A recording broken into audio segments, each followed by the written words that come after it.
The relativity principle is described by Tali Sharot in her book The Optimist Bias. It points to another strange behavior. We get enjoyment from comparing our achievements with those of our friends and colleagues.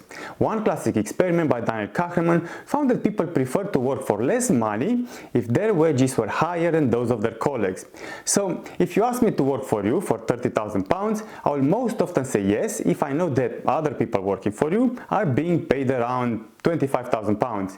But if you ask me to work for you for £35,000 and told me that the other people are on £45,000, I would most likely see this as a loss. Just think about it for a second. In the first case, you are happy with 30k, but in the second case, you perceive 35k as a loss, even though this is a 5k increase on the 30k offered in the first instance. This is funny in a way, as research has also shown that after reaching a certain income level, we do not become happier with more money, but in fact we become more stressed.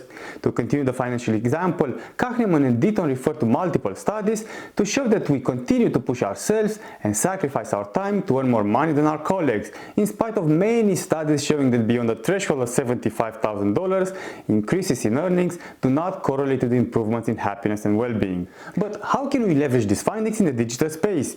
Well, let's take the example of leaderboard and contest tools. These tools leverage relativity by displaying real-time updates on the progress and scores of participants.